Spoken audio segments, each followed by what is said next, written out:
ಓಂ ಗಂ ಗಣಪತಯೇ ನಮಃ. ಹಾಯ್ ಹಲೋ ನಮಸ್ಕಾರ.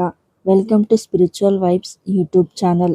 ಇವತ್ತಿನ ಈ ವಿಡಿಯೋದಲ್ಲಿ ನಾವು ಸೆಪ್ಟೆಂಬರ್ ತಿಂಗಳ ಕನ್ಯಾ ರಾಶಿಯ ಭವಿಷ್ಯದ ಬಗ್ಗೆ ತಿಳಿದುಕೊಳ್ಳೋಣ.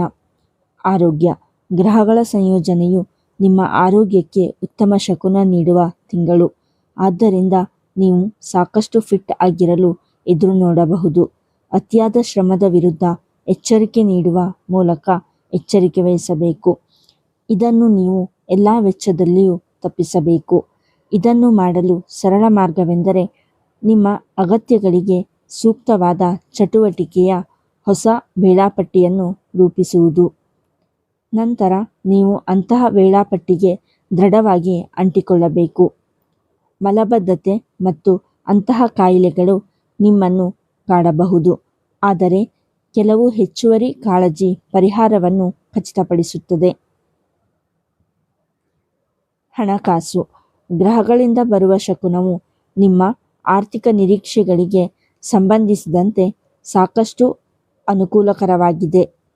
ನಿಮ್ಮಲ್ಲಿ ಹೆಚ್ಚಿನವರು ನಿಮ್ಮ ಕಿರಿಯರು ಅಥವಾ ಕೆಲಸಗಾರರನ್ನು ಅವರ ಸೇವೆಗಳಿಂದ ಅತ್ಯುತ್ತಮ ಪ್ರಯೋಜನವನ್ನು ಪಡೆಯಲು ಅನುವು ಮಾಡಿಕೊಡುವ ರೀತಿಯಲ್ಲಿ ಕಾರ್ಯನಿರ್ವಹಿಸುವ ಮಾರ್ಗವನ್ನು ಹೊಂದಿರುತ್ತಾರೆ. ಇದು ನಿಮಗೆ ಹೆಚ್ಚಿನ ಲಾಭವನ್ನು ನೀಡುವ ಪ್ರಮುಖ ಲಾಭವಾಗಬಹುದು. ಇದಲ್ಲದೆ ಯಾರಾದರೂ ಹಿರಿಯ ವ್ಯಕ್ತಿಗಳು ನಿಮಗೆ ಮಾಡುವ ಉಪಕಾರ ಅಥವಾ ಸೇವೆಯಿಂದ ನೀವು ಗಣನೀಯ ಪ್ರಯೋಜನ ಪಡೆಯುವ ಸಾಧ್ಯತೆಗಳಿವೆ. ಇದು ಕೂಡ ಒಂದು ವರದಾನವಾಗಬಹುದು.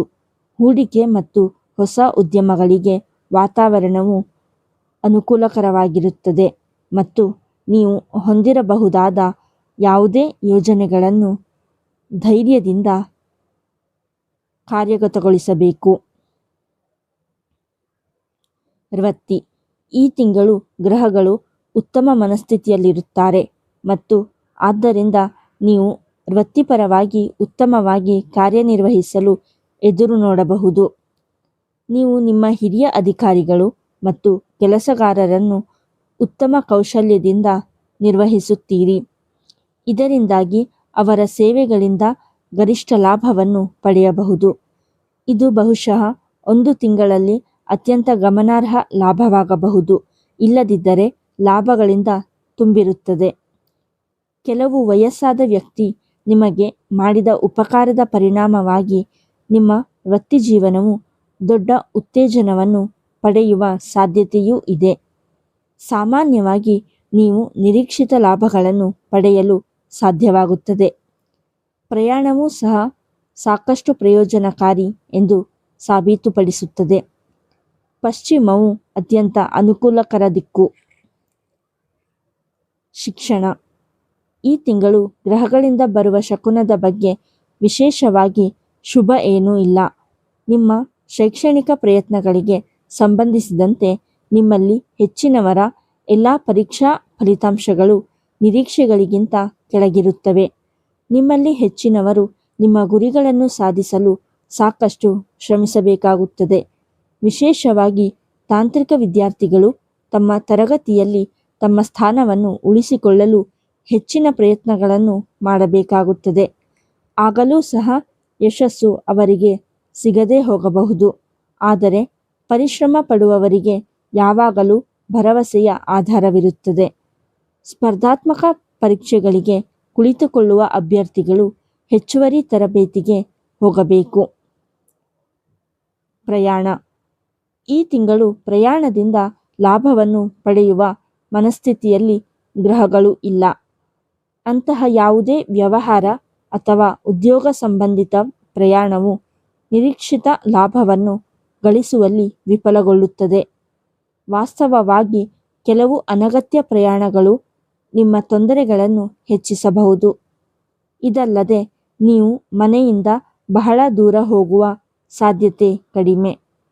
ಈ ತಿಂಗಳ ಪ್ರಯಾಣಗಳು ನಿಮ್ಮ ಸಂಪರ್ಕಗಳು ಮತ್ತು ಸಹಚರರನ್ನು ಹೆಚ್ಚಿಸುವುದಿಲ್ಲ ಅಥವಾ ಯಾವುದೇ ಹೊಸ ಅವಕಾಶವೂ ನಿಮಗೆ ಬರುವುದಿಲ್ಲ. ದಕ್ಷಿಣವು ಅತ್ಯಂತ ಅನುಕೂಲಕರ ದಿಕ್ಕು. ಕುಟುಂಬ. ಈ ತಿಂಗಳು ಗ್ರಹಗಳಿಂದ ಬರುವ ಶಕುನವು ನಿಮ್ಮ ಕುಟುಂಬದಿಂದ ತುಂಬಿದೆ. ಸಾಮಾಜಿಕ ಸ್ಥಳದಲ್ಲಿ ನಿಮಗಿಂತ ಕೆಳಗಿರುವ ಯಾರಾದರೂ ನಿಮಗೆ ಉತ್ತಮ ತಿರುವು ನೀಡುವ ಸಾಧ್ಯತೆ ಇದೆ. ಅದು ನಿಜವಾದ ವರವಾಗಿ ಪರಿಣಮಿಸಬಹುದು. ನಿಮ್ಮ ತಂದೆಯೊಂದಿಗಿನ ನಿಮ್ಮ ಸಂಬಂಧಗಳು ಅತ್ಯುತ್ತಮವಾಗಿರುತ್ತವೆ. ವಾಸ್ತವವಾಗಿ ಕುಟುಂಬದ ಹಿರಿಯರು ನಿಮ್ಮ ನಡವಳಿಕೆಯಿಂದ ತುಂಬ ಸಂತೋಷಪಡುತ್ತಾರೆ. ಅವರು ನಿಮ್ಮನ್ನು ಪೂರ್ಣ ಹೃದಯದಿಂದ ಆಶೀರ್ವದಿಸುತ್ತಾರೆ. ನಿಮ್ಮಲ್ಲಿ ಕೆಲವರು ಅವರಿಂದ ಗಣನೀಯ ಲಾಭವನ್ನು ಪಡೆಯುತ್ತಾರೆ. ಪರಸ್ಪರ ಕಾಳಜಿಯ ಮನೋಭಾವವು ಮೇಲುಗೈ ಸಾಧಿಸಿದಾಗ ಅಂತಹ ಸಂದರ್ಭಗಳಲ್ಲಿ ಕುಟುಂಬದ ವಾತಾವರಣವು ಅತ್ಯಂತ ಆಹ್ಲಾದಕರವಾಗಿರುತ್ತದೆ. ಇದು ನಿಮ್ಮ ಮನೆಯಲ್ಲಿ ಇರಲು ಉತ್ತಮ ಸ್ಥಳವನ್ನಾಗಿ ಮಾಡುತ್ತದೆ. ಮಕ್ಕಳು. ಗ್ರಹಗಳ ಶಕುನವು ಈ ವಿಷಯದಲ್ಲಿ ಹೆಚ್ಚು ಸಹಾಯಕವಾಗಿಲ್ಲದ ಕಾರಣ ಈ ತಿಂಗಳು ನಿಮ್ಮ ಮಕ್ಕಳ ವ್ಯವಹಾರಗಳು ಸರಾಗವಾಗಿ ಮುಂದುವರಿಯುವ ಸಾಧ್ಯತೆಯಿಲ್ಲ. ನಿಮ್ಮಲ್ಲಿ ಹೆಚ್ಚಿನವರ ಮಕ್ಕಳಿಗೆ ಇದು ಅಧ್ಯಯನದಲ್ಲಿ ಹೆಚ್ಚಿನ ಸಾಧನೆಯ ತಿಂಗಳು ಆಗಿರುವುದಿಲ್ಲ. ಸಾಂಪ್ರದಾಯಿಕವಾಗಿ ಅಧ್ಯಯನದಲ್ಲಿ ಸಾಧಾರಣ ಇದ್ದವರಿಗೆ ಮಾತ್ರವಲ್ಲದೆ ಸಾಮಾನ್ಯವಾಗಿ ಸಾಕಷ್ಟು ಬುದ್ಧಿವಂತರಿಗೂ ಸಹ ಹೊಂದಿಕೊಳ್ಳಲು ಹೆಚ್ಚಿನ ಸಹಾಯದ ಅಗತ್ಯವಿರುತ್ತದೆ. ಸ್ಪರ್ಧಾತ್ಮಕ ಪರೀಕ್ಷೆಗಳಿಗೆ ಕುಳಿತುಕೊಳ್ಳುವವರು ಹೆಚ್ಚುವರಿ ತರಬೇತಿಗೆ ಹೋಗಬೇಕು. ಆದಾಗ್ಯೂ ಕೆಲವು ಪ್ರಾಯೋಗಿಕ ವ್ಯಾಪಾರವನ್ನು ಅನುಸರಿಸುವವರು ತುಲನಾತ್ಮಕವಾಗಿ ಉತ್ತಮವಾಗಿ ಕಾರ್ಯನಿರ್ವಹಿಸುತ್ತಾರೆ. ಅವರಲ್ಲಿ ಕೆಲವರು ಅಸಹಜ ರೀತಿಯಲ್ಲಿ ವರ್ತಿಸುವ ಪ್ರವೃತ್ತಿಯನ್ನು ಹೊಂದಿರಬಹುದು. ಇದನ್ನು ಪೋಷಕರು ದೃಢವಾಗಿ ನಿಭಾಯಿಸಬೇಕು.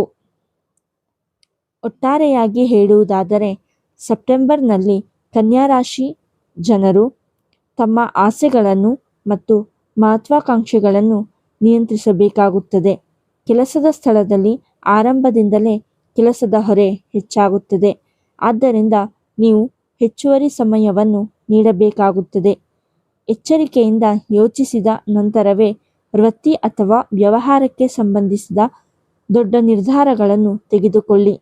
ಇಲ್ಲದಿದ್ದರೆ ತೊಂದರೆ ಉಂಟಾಗಬಹುದು. ವಿರೋಧಿಗಳು ಸಕ್ರಿಯರಾಗಿರುತ್ತಾರೆ. ಆದ್ದರಿಂದ ಸಮಯಕ್ಕೆ ಮುಂಚಿತವಾಗಿ ಯೋಜನೆಗಳನ್ನು ಬಹಿರಂಗಪಡಿಸಬೇಡಿ. ಎರಡನೇ ವಾರದಲ್ಲಿ ವೆಚ್ಚಗಳು ಇದ್ದಕ್ಕಿದ್ದಂತೆ ಹೆಚ್ಚಾಗಬಹುದು. ಅದಕ್ಕಾಗಿ ನೀವು ಸಾಲ ಮಾಡಬೇಕಾಗಬಹುದು. ತಿಂಗಳ ಮಧ್ಯದಲ್ಲಿ ತಮಾಷೆ ಮಾಡುವಾಗ ಜಾಗರೂಕರಾಗಿರಿ. ಇಲ್ಲದಿದ್ದರೆ ನೀವು ನಿಮ್ಮ ಪ್ರೀತಿಪಾತ್ರರ ಅಸಮಾಧಾನವನ್ನು ಎದುರಿಸಬೇಕಾಗಬಹುದು. ಆರೋಗ್ಯವನ್ನು ಹಗುರವಾಗಿ ಪರಿಗಣಿಸಬೇಡಿ ಮತ್ತು ಸಕಾಲಿಕ ಚಿಕಿತ್ಸೆ ಪಡೆಯಿರಿ. ತಿಂಗಳ ಅಂತ್ಯವು ಅನುಕೂಲಕರವಾಗಿರುತ್ತದೆ ಮತ್ತು ನೀವು ವ್ಯವಹಾರದಲ್ಲಿ ಲಾಭವನ್ನು ಪಡೆಯುತ್ತೀರಿ. ಪ್ರೇಮ ಜೀವನದಲ್ಲಿ ಉದ್ವಿಗ್ನತೆ ಇರಬಹುದು. ಕುಟುಂಬದೊಂದಿಗೆ ಸಂಘರ್ಷ ಉಂಟಾಗಬಹುದು. ವೈವಾಹಿಕ ಜೀವನವು ಲಘು ವಾದದೊಂದಿಗೆ ಸಾಮಾನ್ಯವಾಗಿರುತ್ತದೆ. ಆಹಾರ ಮತ್ತು ಆರೋಗ್ಯದ ಬಗ್ಗೆ ಗಮನ ಕೊಡಿ. ಇಲ್ಲದಿದ್ದರೆ ಹೊಟ್ಟೆಗೆ ಸಂಬಂಧಿಸಿದ ಸಮಸ್ಯೆಗಳು ಉಂಟಾಗಬಹುದು. ಈ ವಿಡಿಯೋ ನಿಮಗೆ ಇಷ್ಟವಾಗಿದ್ದಲ್ಲಿ ಲೈಕ್ ಮಾಡಿ, ಶೇರ್ ಮಾಡಿ ಮತ್ತು ನಮ್ಮ ಚಾನಲನ್ನು ಸಬ್ಸ್ಕ್ರೈಬ್ ಮಾಡಿ. ಧನ್ಯವಾದಗಳು.